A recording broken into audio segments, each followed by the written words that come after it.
बात करेंगे मध्य प्रदेश की, जहां उपचुनाव के बाद बीजेपी के सामने मंत्रिमंडल विस्तार में क्षेत्रीय संतुलन को बनाना एक बड़ी चुनौती के रूप में उभर रही है। विधानसभा अध्यक्ष के पद के लिए अलग अलग क्षेत्रों को प्रतिनिधित्व देने की मांगे उठ रही है। जीत के बाद सीएम शिवराज का संतुलन का समीकरण कैसा होगा, चर्चा इस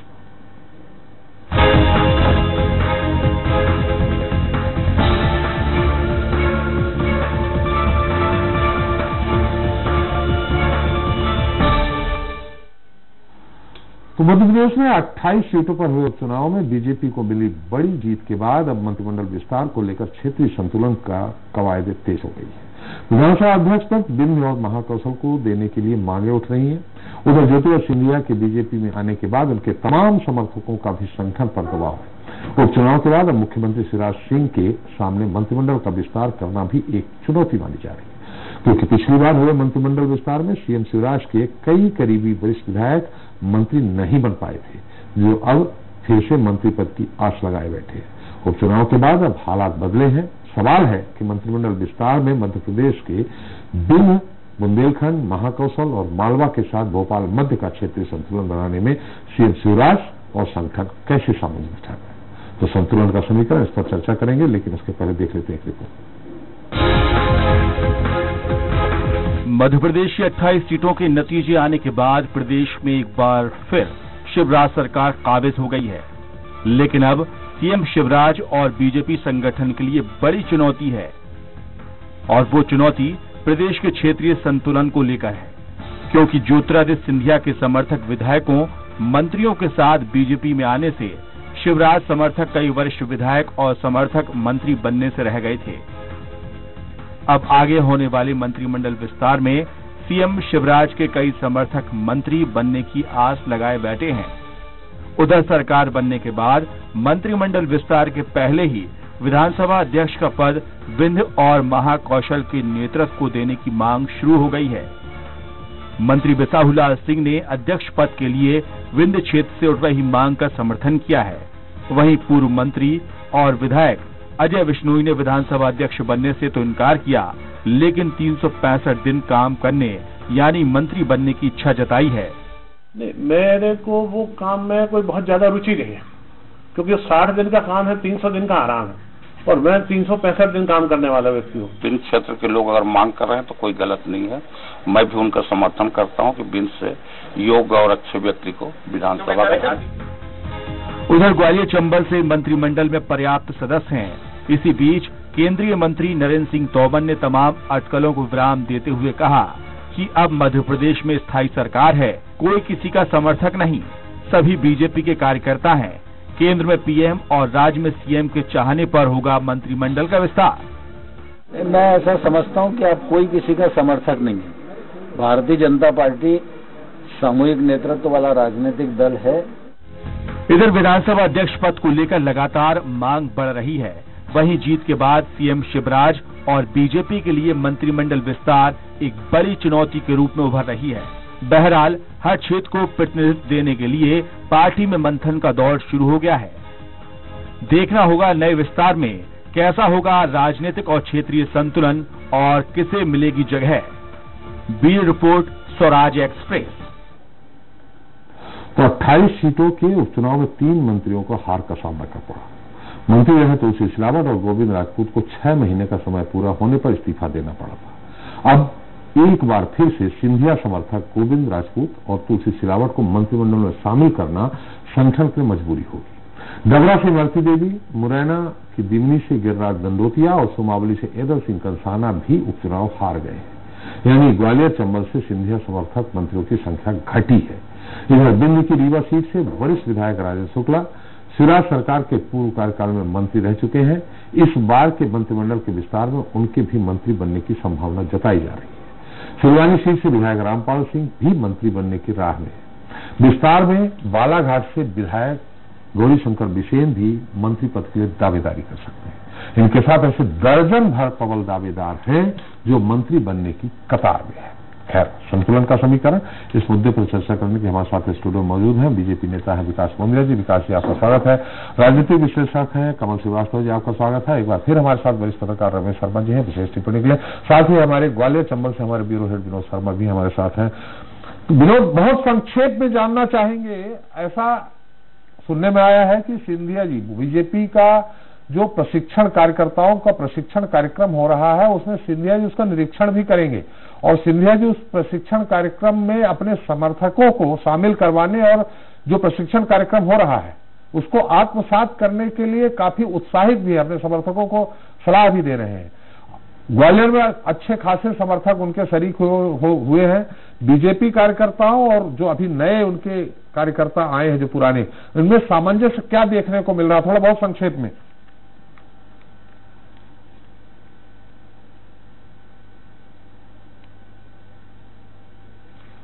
देखिए, जो चुनाव था उपचुनाव उसमें देखने को मिल रहा था कि सामंजस्य है, लेकिन जो छोटे स्तर के कार्यकर्ता आए हैं वो कहीं ना कहीं अपने आप को उपेक्षित महसूस कर रहे थे और ये देखने को चुनाव के दौरान भी मिला और अभी भी मिल रहा है। तो ये प्रयास किया जा रहा है बीजेपी की तरफ से, सिंधिया की तरफ से प्रयास किया जा रहा है कि जो उनके साथ समर्थक आए थे उनमें और बीजेपी के जो मूल कार्यकर्ता है या नेता है उनमें सामंजस्य बैठे, इसके लिए प्रशिक्षण कार्यक्रम रखा जा रहा है और जल्द ही इनके साथ बैठा जाएगा ताकि जो कार्यकर्ता है दोनों ही, जो सिंधिया समर्थक और बीजेपी के, उनमें आपस में इस तरह की माहौल बने कि उनको ये एहसास ना हो जो सिंधिया के साथ आए हैं कि वो कांग्रेस छोड़कर कहीं दूसरी जगह आए, उनको भी मान सम्मान मिल सके। और आज जैसा कि नरेंद्र सिंह तोमर ने साफ तौर पर कहा कि कोई किसी का समर्थक नहीं है, जो नेता आए हैं या जो कार्यकर्ता आए हैं वो अब बीजेपी के नेता कार्यकर्ता हैं और उनके सम्मान का ध्यान रखना पार्टी का दायित्व है और पार्टी उनके सम्मान का ध्यान रखेगी। लेकिन इनमें सामान्य से बैठाने की जो स्थिति है उससे इस बात से ही आकलन लगाया जा सकता है कि जो प्रभात झा है उनको अब कहीं ना कहीं इस तरह के पद से नवाजा जा सकता है ताकि वो जो हमलावर बने रहते थे और सिंधिया के आने से उनके जो माहौल बना था उसमें कहीं ना कहीं कमी आए। जयवंत सिंह पवैया को महाराष्ट्र भेज दिया गया सह संयोजक बनाकर। ये माना जाता था कि जयवंत सिंह पवैया ज्योतिरादित्य सिंधिया के जो बर्फ है जो उन दोनों के बीच में जो विवादित वो पिघली नहीं है और आज भी है और चुनाव में भी ये देखने को मिला था। तो ये सामंजस्य बैठाने की कोशिश पार्टी कर रही है, लेकिन कितना इसमें सफल हो पाती है या जो कार्यकर्ता सिंधिया के साथ आए हैं वो कार्यकर्ता कितने एडजस्ट हो पाते हैं या फिर कोई और रुख करते हैं, ये आने वाला वक्त बताएगा। जी बिल्कुल। विकास जी, आपसे तो उत्तर लेना ही लेना है। पहले हम कमल जी से और रमेश जी की इसमें टिप्पणी ले लेते हैं। कमल जी, बिंद में ही एक तरह से कहें कि बीजेपी की अभी सरकार है तो बिंद की बदौलत है, अगर अंतर और आ जाता 6-7 सीटों का तो होता ही नहीं। अब बिंद आप देखें, अगर बुंदेलखंड में भी जाएं तो एक ही जिले से 3 मंत्री हो गए, एक छतरपुर से, बाकी सब खाली। बिंद से 1-2 ये सरकार बनाने में सिर्फ शहडोल से ही 2 हो गए, बाकी पूरा खाली। अब ऐसे में ये संतुलन बनाना आगे आने वाले समय चुनौती 2023 के लिए बहुत जरूरी हो गया है। संतुलन बने तभी आगे हो सकता है। क्या कहेंगे आप? नहीं, ये बात तो आपकी बिल्कुल सही है, लेकिन इस बार कुछ विशेष परिस्थितियां थी जी, जिसके कारण जो मंत्री पहले से बने हुए थे जी उनको बनाना जरूरी था जी, क्योंकि वो डिफेक्ट करके आए हैं यदि, तो ये तय है कि कोई भी आदमी सेवा भाव के लिए उतना ज्यादा तो रहता नहीं है, आप भी जानते हैं हम भी जानते हैं। तो वो तो 6 मंत्री बनने ही थे जी। फिर नए जो और भी लोग आए थे उनको भी मंत्री पद इसलिए शायद दिया गया, मेरी समझ में दे दिया। अब आगे का क्या? नहीं, मैं वही तो कर रहा हूँ, दिया इसलिए गया था कि चुनाव जीतने में उनको आसानी हो जी, थोड़ा सा मूल कारण ये था जी। अब जहां तक बात है, जितने मंत्री हैं, यदि हम सोचें 3 हार गए और 2 ने इस्तीफा दिया था, तो जिन 2 ने इस्तीफा दिया था वो तो फिर से बनेंगे, ये बात तो बिल्कुल तय है। अब अभी आज ही मैंने जाना कि जो बने हुए मंत्री हैं उसमें 3 मंत्री ऐसे हैं जो फर्स्ट टाइमर विधायक हैं और भारतीय जनता पार्टी की पॉलिसी रही है नॉर्मली कि फर्स्ट टाइमर को मंत्री नहीं बनाते हैं, तो या तो फिर उनसे इस्तीफा लिया जाए तो और सीटें खाली हो जाएंगी। और क्षेत्रीय जहां तक बात आप कर रहे हैं, अभी विंध्य और आपका महाकौशल, ये 2 एक तरह से देखा जाए तो उपेक्षित हैं। विंध्य में तो खैर बहुत ही अच्छी परफॉर्मेंस रही, महाकौशल में भी अच्छी परफॉर्मेंस थी। तो मेरे अपने हिसाब से विंध्य से कम 2 पद तो अभी मिलने चाहिए, है ना।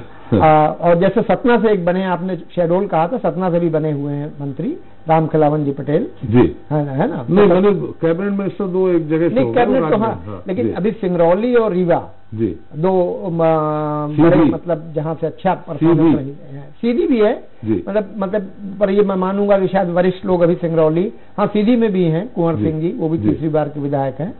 तो देखा जाए यहाँ से मिलना जरूरी है। फिर अभी आपने जो नाम लिए उसमें जबलपुर से अजय बिश्नोई जी एक पुराने मंत्री हैं और इनफैक्ट बीजेपी की लीडरशिप जो आज यंग है ऊपर, वो उसी के समकक्ष थे, चुनाव वगैरह हारने के कारण पीछे हो गए हैं, पर मंत्री पद पे उनका भी दावा है। गौरी शंकर जी का नाम आपने लिया, तो मेरा अपना मानना है कि भारतीय जनता पार्टी को 2023 के चुनाव में जीतना है तो क्षेत्रीय संतुलन तो बनाना पड़ेगा। क्षेत्रीय संतुलन यदि नहीं बनाएंगे तो उसका नुकसान होगा, क्योंकि वैसे मैं ये बात मानता हूं कि जो मंत्री बनता है वो किसी जिले का नहीं होता है, किसी एरिया का नहीं होता, वो प्रदेश का है, प्रदेश का होता है, लेकिन होता नहीं प्रैक्टिकली। सैद्धांतिक रूप से वो पूरे प्रदेश का मंत्री जहां आवश्यकता वहां काम करना चाहिए, पर ऐसा होता नहीं है। वो करते हैं अपने इलाके को ज्यादा प्रेफरेंस देते हैं, इसलिए रीजनल इम्बैलेंस दूर होना जरूरी है।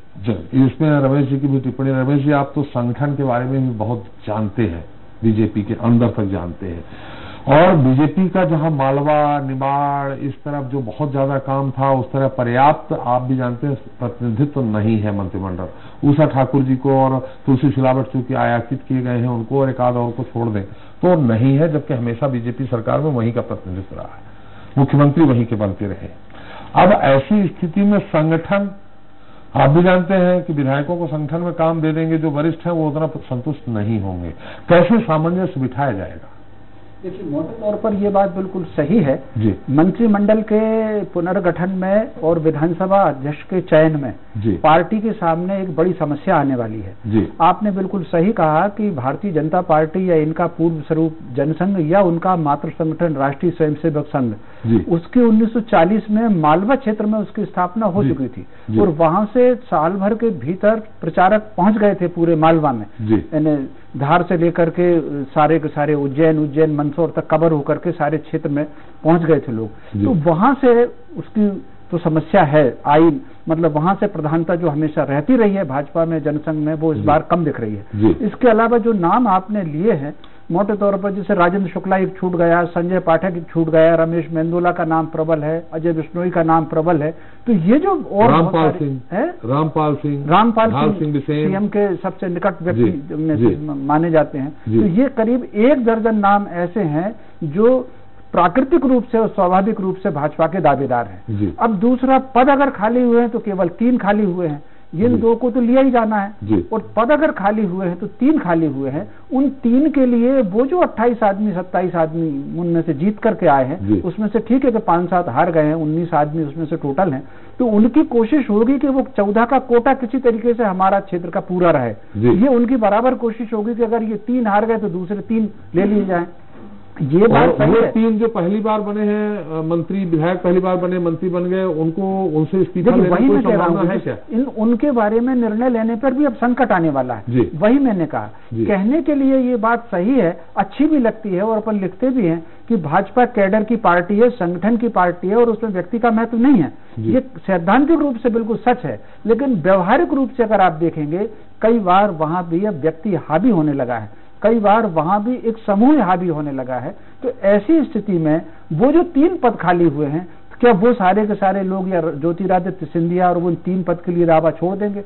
अगर वो 3 पद ही तो देंगे तब भी इनके सामने ये समस्या होगी कि उन 3 स्थानों पर आप 1 दर्जन में से किसको छोड़ेंगे और किसको पकड़ेंगे? भाई जबलपुर हो गया, रीवा हो गया, मालवा आपको एक देना ही है, तो रामपाल को एक लेना ही है, तो ये जो है कैसे एडजस्ट करेंगे, ये बाकी बहुत टेढ़ी खीर है।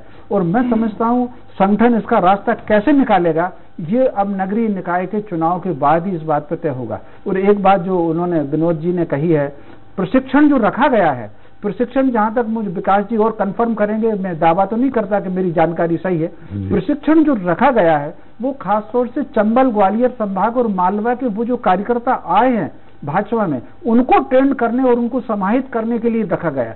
इसीलिए इन प्रशिक्षण कार्यक्रमों में एक वक्ता, वो जो वहां पर संघ के प्रभारी रहे हैं, चाहे वो जिला प्रचारक रहे हों या बौद्धिक प्रचारक रहे हों या शारीरिक प्रचारक रहे हों, जो मध्य भारत प्रांत के पदाधिकारी रहे हैं, तो एक वक्ता के रूप में संघ के उन पूर्व पदाधिकारियों को भी एक वक्ता के रूप में रखा है, ऐसा मेरी जानकारी में। हो सकता है गलत भी हो सकता है। आपकी दुरुस्त है। तो कुल मिलाकर के उन लोगों को ट्रेंड हो और वो जो है मूल धारा में आकर के जुड़े, उसके लिए वो प्रशिक्षण रखा गया है और उसमें कैसे सफल होंगे और उसकी योजना ज्योतिरादित्य जी के साथ बन गई है। और ज्योतिरादित्य जी ने खुद एक अपनी टीम खड़ी की है ताकि वो सारे के सारे लोग मूल धारा में जुड़े और उस बात को समझें। तो ये एक बात तो सवाल इस बात का आ रहा है। और दूसरा इस बात का आएगा कि विधानसभा अध्यक्ष और उपाध्यक्ष, क्योंकि हालांकि उपाध्यक्ष का पद विपक्ष को जाता रहा है, लेकिन जो भी परिस्थिति रही हो, कांग्रेस की सरकार के समय उपाध्यक्ष का पद भी इनके पास आ गया था। तो ऐसी स्थिति में उसको पालन करेगी कि नहीं करेगी। भाजपा में अभी दो प्रकार की बातें आ रही हैं। जो सैद्धांतिक रूप से काम करते हैं उनका मानना है कि उपाध्यक्ष का पद विपक्ष को दे ही देना चाहिए, लेकिन कुछ लोगों का मानना है कि कांग्रेस को टिट फॉर टैट की जो है वो नीति अपनाना चाहिए और उनको नहीं दिया जाना चाहिए। अब इस पर आगे संगठन क्या निर्णय लेगा ये विकास जी बहुत बेहतर बता पाएंगे। चलिए विकास जी बता दीजिए, कैसे बनाएंगे मंत्रिमंडल, कैसे बनाएंगे सामंजस्य? एक अनार 100 बीमार वाली स्थिति है। और क्या, हालांकि रमेश जी और ये कमल जी बेहतर बताएंगे कि तुलसी सिलावट जी और गोविंद राजपूत जी की पहले शपथ हो जाएगी या जैसा कहा जा रहा है कि नगर निगम चुनाव के बाद, नगर पालिका चुनाव के बाद बाकी लोगों को इंतजार करने के लिए छोड़ दिया जाएगा। खैर ये तो आप ही बताएंगे, कैसे बनाएंगे सामंजस्य? त्रिपाठी साहब ये तो आकलन लगाने वाली चर्चा है। इसलिए तो आपको बिठाया है कि आप सही बता दें। आकलन तो मैं लगा ही नहीं सकता, मैं तो वो जो आप तो वस्तु स्थिति बयान करेंगे ना। आज की स्थिति में तो मैं आपसे इतनी चर्चा कर सकता हूं कि मुख्यमंत्री जी को मंत्रिमंडल गठित करना रहता है, वही इस मामले में अंतिमतः निर्णय लेते हैं और वही प्रासंगिक भी होते हैं। बाकी ठीक है कि संगठन की मदद भी जाती है। उम्मीद नहीं तो देखिए दोपहर से मैं बड़ा अनुरोध करके आपको बुलाया, कुछ तो बताइए जनता को। ये तो सब जान रहे हैं कि मुख्यमंत्री जी का अंतिम निर्णय। हमारे प्रदेश अध्यक्ष जी से सभी आज प्रेस के मित्रों ने चर्चा की थी, तो उनने भी यही बात कही कि मुख्यमंत्री जी का ये अधिकार होता है, विशेषाधिकार होता है, वही तय करेंगे। ये तो 1952 से कहते आ रहे हैं। देखिए मंत्रिमंडल के मध्य प्रदेश का गठन हुआ है 56 से, ना मुझे मालूम है कुछ कि मैं आपसे शेयर कर सकूं, ना कोई चीज निश्चित हुई है संगठन में कि जो आपके साथ शेयर की जा सकती है। वो मालवा निवास जो हमेशा मैं सामंजस्य का 3 मुख्यमंत्री दिए हैं। मैं सामंजस्य का बहुत अच्छा उदाहरण देता हूँ, सुनिए ना भैया।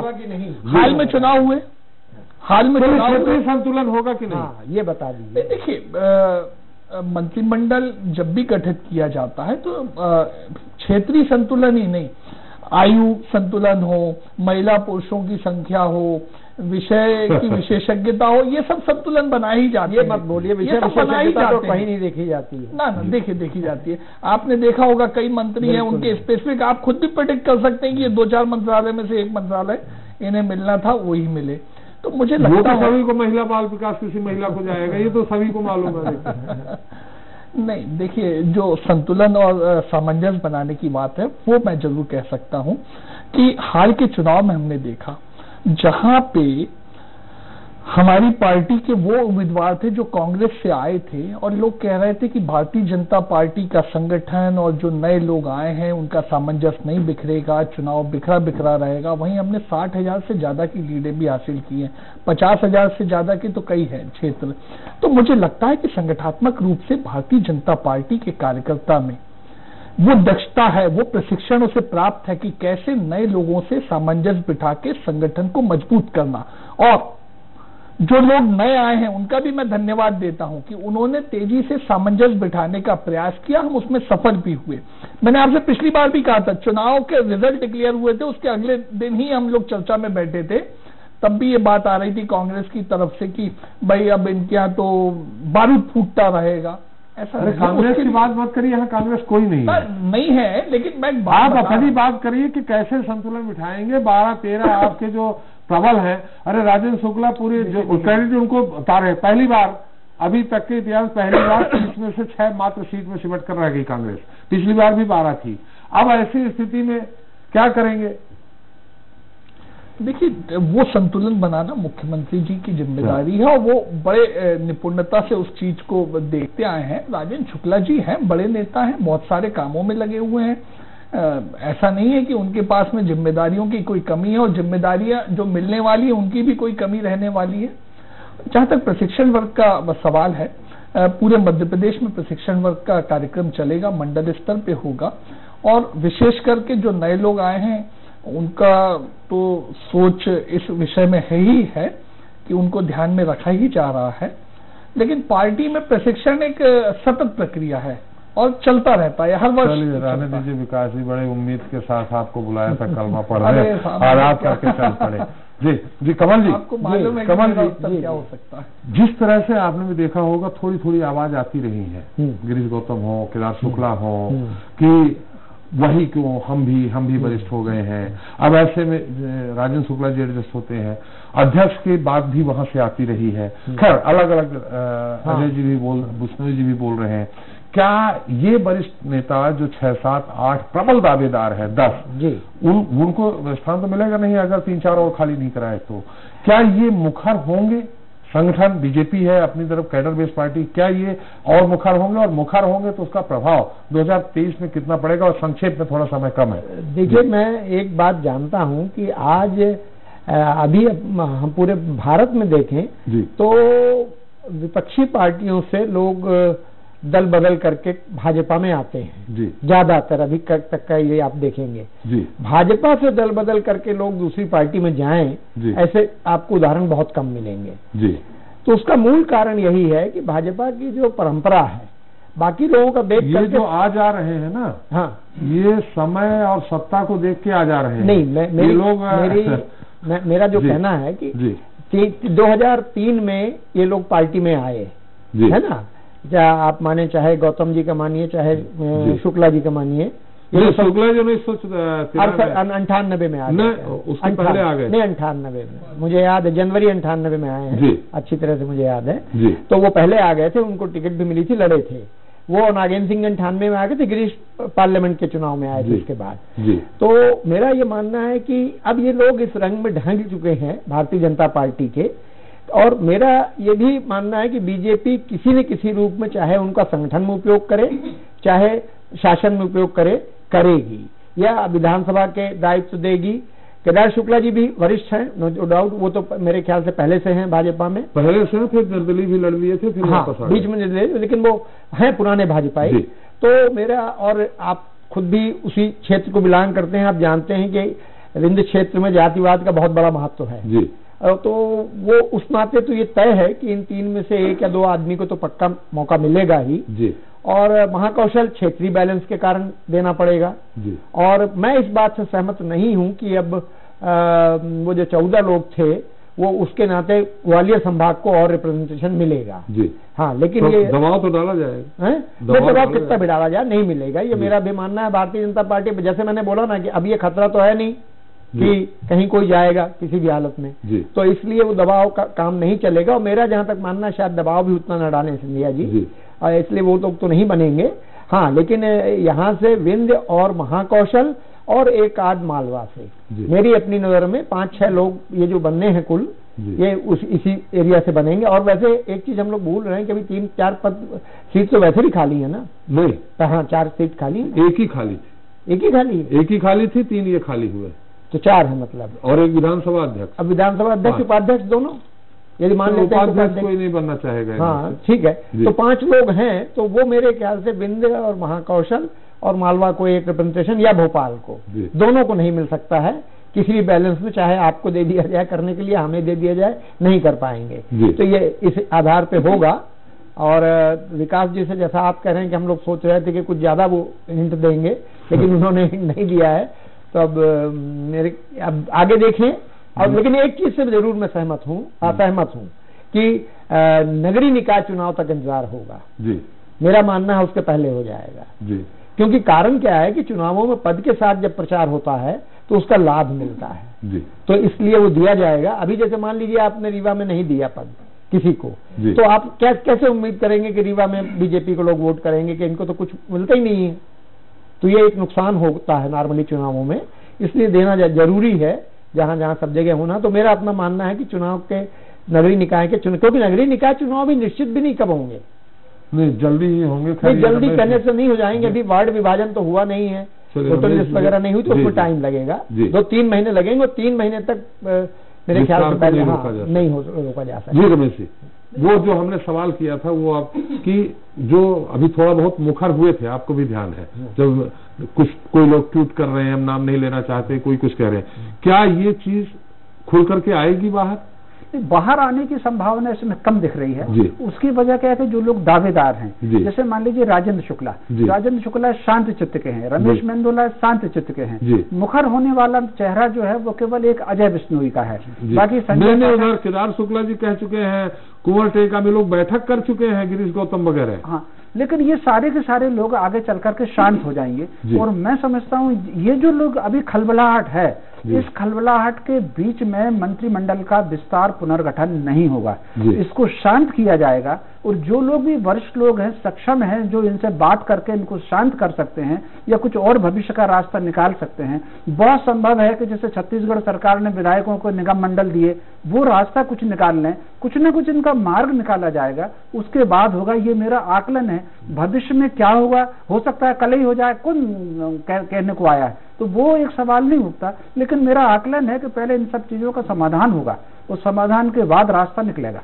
देखिए, जो कहा जा रहा है राजनीतिक हलकों में इस बात की, हमें भी थोड़ा लग रहा है कि जो पहली बार विधायक बने थे उनको मंत्री बना दिया चुनाव जिताने के लिए, अब वो चुनाव जीत गए जो लोग, उनसे क्या खाली भी कराया जा सकता है? कराने को तो खाली कराया जा सकता है, लेकिन क्या उम्मीद खाली कराएंगे? इसकी संभावना थोड़ी कम दिख रही है कि कम से कम जो लोग हैं उनको कह दिया जाए कि आप छोड़ दीजिए, और हो सकता है ऐसा निर्णय लिया जाए। लेकिन ये बहुत टेढ़ी खीर है, जो मैंने सबसे पहले कहा, संगठन के सामने इन सारी चीजों को समाधान करना बहुत टेढ़ी खीर है और बहुत मुश्किल जाएगी उनको उन सारे निर्णय लेने में। जी, और ये भी कर देंगे ना वो कि हम तो 18 महीने में दूसरी बार जीत लिए, एक बार हो गए। जरूर है कि यदि याद हो आपका कि उमा जी ने अपने मंत्रिमंडल में 9-10 महीने बाद 9 लोगों को जो बिना पहली बार के विधायक के मंत्री बनाया था।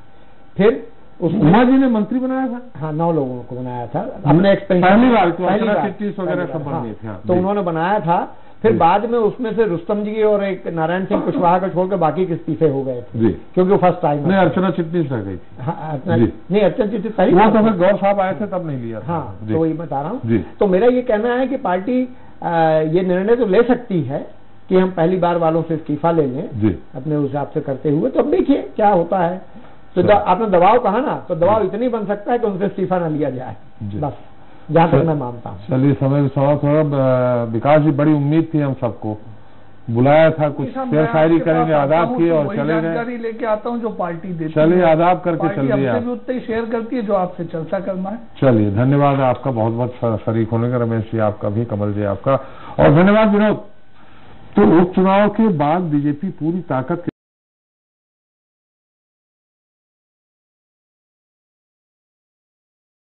साथ सत्ता में आई है। इस सियासी उलटफेर के बाद अब मंत्री पद के दावेदारों की संख्या भी बढ़ गई है। उपचुनाव में हारने वाली मंत्री इमरती देवी मंत्री पद पर बने रहने का दावा कर रही हैं, लेकिन माना जा रहा है कि उन्हें निगम मंडल में स्थान दिया जा सकता है। इसके लिए 19 नवंबर को ज्योतिरादित्य सिंधिया के नेतृत्व में एक बैठक भी बुलाई गई है, जिसमें कई अटकलों को विराम मिलेगा।